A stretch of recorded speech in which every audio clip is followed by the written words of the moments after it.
আৰু নিজৰ এই মানে একেবাৰে আনক দুৰ্বল বুলি ভাবা সেইটোই তেখেতৰ নিজৰ দুৰ্বলতাৰ এটা পৰিচয় হ'ব আৰু এই দুৰ্বলতাৰ কাৰণে সেই মানে ইলেকশ্যনত এই দলটো হাৰিব লগা হ'ব আজি আমাৰ মালাংগা বাজাৰ ইয়াৰ সাৰণ্ডিক যিবিলাক গাঁও আছে চোলাকাটা মুৰগুৰি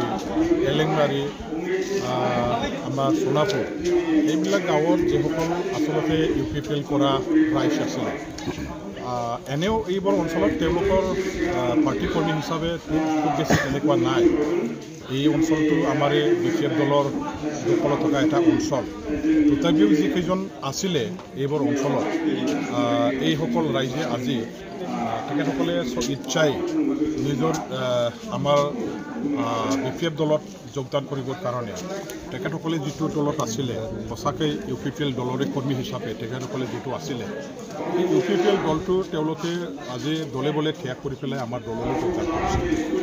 আৰু তেওঁলোকৰ নিমন্ত্ৰণ মৰ্মে আজি মই ইয়াত আমাৰ এই BPF দলৰ সতীৰ্থসকলক ব্লকৰ সভাপতি আছে আমাৰ লগতে বৰ্তমান BTC সমষ্টিৰ MCLA আছে প্ৰকাশ বসুমতাৰী আমি সবাই ইয়াত একেলগে আহি পেলাই তেখেতসকলক আদৰণি জনাইছোঁ আমাৰ দললৈ আদৰিছোঁ আৰু তেখেতসকলে স্পষ্টভাৱে UPPL দলে চলিত যিটো 4 বছৰৰ যিটো এটা কাৰ্যকাল এই কাৰ্যকালত UPPL দল হিচাপে যেনেকুৱা ধৰণৰ ৰাজ্যক প্ৰতিশ্ৰুতি দি পেলাই কাম কৰিবৰ কাৰণে তেওঁলোকে চৰকাৰ গঠন কৰিছিলে এই ধৰণৰ কোনো এটা উল্লেখযোগ্য কাম কৰি বা কাম কৰাৰ উদাহৰণ দেখুৱাব নোৱাৰাটো আজি দলীয় কৰ্মী হিচাপে যিসকলে UPPL কৰা তেখেতসকলৰ মনত যথেষ্ট হতাশা উদ্ভৱ হোৱাটো আমি দেখিবলৈ পাইছোঁ আৰু এই হতাশা ভোগা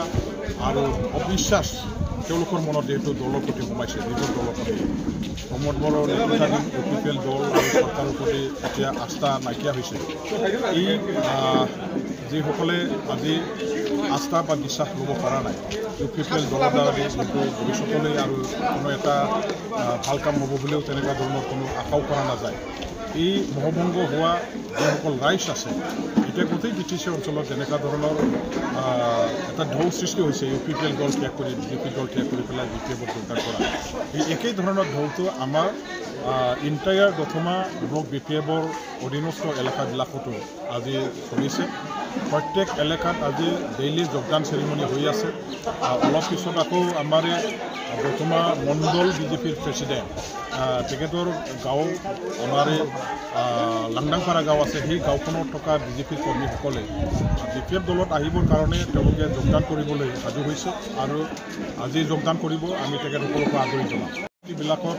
আজি দলে বলে যোগদান কৰাটো চলি আছে আৰু চলি থাকিব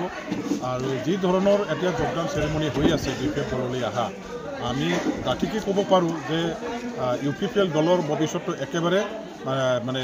ধ্বংস হৈছে ৰাজনৈতিকভাৱে এই দলটো আৰু বেছি দিনলৈকে থিষ্টি থাকিব নোৱাৰে MP ইলেকশ্যনৰ পাছতে UPPL দল বড়োলেণ্ড অঞ্চলত নাইকিয়া হ'ব তেনেকুৱা ধৰণৰ এটা দৃশ্যটো আজি সঁচাকৈ দেখিবলৈ পাইছোঁ কাৰণ ৰাজনীতি দল যদি হ'ব লাগে ৰাইজে এই দলৰ লগত জড়িত হ'ব লাগে ৰাইজক লৈহে ৰাজনীতি দল হয় আৰু ৰাজনীতি দলত যদি ৰাইজ নাথাকে সেই দলটোত থিষ্টি থাকিব নোৱাৰে আজি UPPLৰ অৱস্থা এই একে অৱস্থাতে মানে আহি গৈছে যে ৰাইজ নথকা দল হিচাপে UPPL দল আজি মানে জীয়াই থাকিব লগা হোৱা অৱস্থাত আহি গৈছে আৰু ইয়াৰ কাৰণে MP ইলেকশ্যনৰ পাছত ইহঁতৰ ভৱিষ্যত যিহেতু নাই আৰু দলে বলে হাজাৰ হাজাৰ ৰাইজে এতিয়া ডাইৰেক্ট স্বতঃস্ফূৰ্তভাৱে UPPL দলটো ত্যাগ কৰি আমাৰ দললৈ আহিব আৰু UPPL দল ধ্বংস হৈ যাব ধ্বংস হ'ব স্যাৰ ইতিমধ্যে BJP দলে এই ক্ষেত্ৰত মানে BPF কোনদিনা কৰিব আমি অলৰেডি আমাৰ যোৱা 17 তাৰিখ ফেব্ৰুৱাৰী মাহত কালাইগাঁৱত যিটো CWC মিটিং বহিছিলোঁ তেতিয়াই আমাৰ এটা ফাইনেল লিষ্ট বনোৱা হৈছে যে কোকৰাঝাৰৰ কাৰণে 3 জন ওদালগুৰিৰ কাৰণে 5 জন আৰু এই ফাইনেল লিষ্টৰ পৰা আমি যিকোনো এজনক ফাইনেল কৰি পেলাই আমাৰ দলীয় পাৰ্টি হিচাপে ঘোষণা কৰিম আৰু ইয়াৰ কাৰণে আমাৰ কেন্দ্ৰীয় কমিটিৰ নেতা তেখেতক আমি কৰ্তৃত্ব প্ৰদান কৰিছোঁ আৰু তেখেতক আমি সহায় কৰিবৰ কাৰণে কেন্দ্ৰীয় কমিটিৰ নেতাসকল একেলগে আছোঁ ওচৰে আমাৰো যেটো নটিফিকেশন ঘোষণা কৰা নাই নটিফিকেশন ঘোষণা কৰাৰ পাছতে আমাৰ ক্যান্ডিডেটৰ নামটো দুটা সমষ্টিৰ কাৰণে আমি ঘোষণা কৰিম স্যাৰ বিজেপি মানে ইভিএম এই ক্ষেত্ৰত আপনি কি ক'ব স্যাৰ EVM-টো লৈ পেলাই বিতৰ্ক যেদিনাখনৰ পৰা EVM-টো প্ৰচলন কৰা হৈছে ইলেকশ্যনৰ সময়ত তেতিয়াৰ পৰাই এটা বিতৰ্কটো সৃষ্টি হৈ আহিছিল এতিয়াও আছে আৰু কিন্তু কোনেও প্ৰমাণ কৰি দেখুৱাব পৰা নাই যে EVM-টো টেম্পাৰ কৰিব পৰা যায় বা EVM-ৰ এইবিলাক বিজুতি ঘটাই চৰকাৰ বনাই বা চৰকাৰটো গঠন কৰা হ'ল বুলি তেনেকুৱা ধৰণৰ প্ৰমাণ আজিলৈকে কত তেনেকুৱা ধৰণৰ দেখুৱাব পৰা নগ'ল এইটো এটা বিতৰ্ক হিচাপে অভিযোগ হিচাপে দলবিলাকৰ মাজত চলি আছে ৰাজ্যৰ মাজত চলি আছে আজি য'ত য'ত নেকি কংগ্ৰেছ শাসনাধিষ্ঠ ৰাজ্য আছে সেইবিলাকত EVM-ৰ দ্বাৰাই ইলেকশ্যন হৈ গ'ল যেনেকৈ তেলেংগানাত হৈ গৈছিলে আমাৰ কৰ্ণাটকত হৈ গৈছিলে সেইবিলাকত কংগ্ৰেছৰে চৰকাৰ আছে তেতিয়া মানে কংগ্ৰেছে তাত EVM-ৰ থ্ৰুৱেদি চৰকাৰ বনাইছে আৰু সেইটো কোনেও ক'ব খোজা নাই যে EVM-টো টেম্পাৰ হৈ পেলাই বা টেম্পাৰ কৰি পেলাই কংগ্ৰেছৰ চৰকাৰ হৈছে বা কংগ্ৰেছে চৰকাৰ বনাইছে আজি সঁচাকৈ MP ইলেকশ্যনৰ সময়ত এই বিতৰ্ক দলবিলাকে যদিও আনিছে ইয়াৰ এটা উপযুক্ত প্ৰমাণ কোনেও যেহেতু দেখুৱাব পৰা নাই এই বিতৰ্কৰ সঁচা মিছা ইয়াৰ ওপৰত উত্তৰ দিয়াটো টেকনিক্যাল মেটাৰ হিচাপে আমাৰ কাৰণে অলপ কঠিন আছে গতিকে এই বিতৰ্কত আমি সোমাই যাব বিচৰা নাই আমি হেতুকে ক'ব খোজো যে দাবী কৰিব খোজো যে কোনো পক্ষই যাতে ইলেকশ্যনৰ সময়ত জালিয়াতিৰে আমাৰ ইলেকশ্যনটো জিকোৱাৰ ছাত্ৰক তেখেতসকলে কোনো পন্থা অৱলম্বন যাতে কোনেও নকৰে আৰু নিকাভাৱে নিৰ্বাচন যাতে পাতা হয় ইয়াৰ কাৰণে ইলেকশ্যন কমিশ্যনৰ পৰা তেখেতসকলে চকা দৃষ্টি ৰাখিব লাগে নজৰ দিব লাগে আৰু ইয়াৰ কাৰণে যাৱতীয় ব্যৱস্থা ইলেকশ্যন কমিশ্যনৰ পৰা কৰিব লাগে ল এণ্ড অৰ্ডাৰ চিটুৱেশ্যন ভালকৈ আমাৰ সিকিউৰিটি ফোৰ্সবিলাকে মেইনটেইন কৰিবৰ কাৰণে ইলেকশ্যন কমিশ্যনে ব্যৱহাৰ কৰিব লাগিব আমাৰ য'ত নেকি মানে কি কয় EVM মেচিনবিলাক আমি ৰাখোঁ য'ত যিটো আমি ষ্ট্ৰং ৰুম বুলি কওঁ সেই ষ্ট্ৰং ৰুমত যাতে কোনেও এই ধৰণৰ ঘটনা কোনেও যাতে ঘটাব নোৱাৰে বা ঘটিব নোৱাৰে যাৰ কাৰণে যেনেকুৱা ধৰণৰ ব্যৱস্থা য'ত যেনেকৈ কৰিব লাগে এই ধৰণৰ ব্যৱস্থা কৰিলে হ'ল আমি নিকা ফ্ৰী এণ্ড ফেয়াৰ ইলেকশ্যন হোৱাটো সদায় কামনা কৰোঁ বিচাৰোঁ আৰু সেইটোৱেই আমাৰ দাবী প্ৰয়োজন নাই ইজুজিয়েল দল জয়ী হ'ব এই ক্ষেত্ৰত আপুনি কি ক'ব চাওক যেতিয়া মানুহবিলাকে বেছিকৈ দম্ভালি মাৰি পেলাই বেছিকৈ আত্মবিশ্বাসী হৈ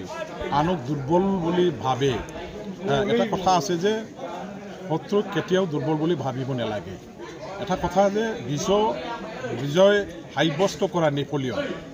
নেপোলিয়ন বনাপাৰ্টক আমি এটা সময়ত গোটেই বিশ্বক মানে বিজয় সাব্যস্ত কৰিব পৰা এজন মানে মহান যোদ্ধা বুলি গম পাইছিলোঁ কিন্তু 5 মিনিট লেটৰ কাৰণে তেখেতে যুদ্ধ হাৰিব লগা হৈছিল তেখেতে জানিছিল যে মোক হৰাব পৰা তেনেকুৱা ধৰণৰ কোনো বিশ্বত শক্তি নাই গতিকে সময়ৰ প্ৰতিও তেখেতে অৱহেলা কৰিছিল সময়ৰ প্ৰতি মূল্য যে দিব জানিব লাগিছিল সেইটো সি গুৰুত্ব দিয়া নাছিল যাৰ কাৰণে 5 মিনিট লেটৰ কাৰণে আজি নেপোলিয়ন বনাপাৰ্টৰ নিচিনা মহান যোদ্ধা তেখেতে হাৰিব লগা হৈছিল আজি প্ৰমোদ বড়ো নিজে চৰকাৰত আছে বুলি দিছপুৰত BTCত চৰকাৰ আছে বুলি সি নিজকে ইমানেই শক্তিশালী যদি ভাবিছে আৰু সি ইমানেই যদি আত্মবিশ্বাসী হৈছে সি নিজৰ কাল নিজৰ ধ্বংস নিজে এই আত্মবিশ্বাসী আৰু নিজৰ এই মানে একেবাৰে আনক দুৰ্বল বুলি ভাবা সেইটোই তেখেতৰ নিজৰ দুৰ্বলতাৰ এটা পৰিচয় হ'ব আৰু এই দুৰ্বলতাৰ কাৰণে সি মানে ইলেকশ্যনত এই দলটো হাৰিব লগা হ'ব আমি বিজয়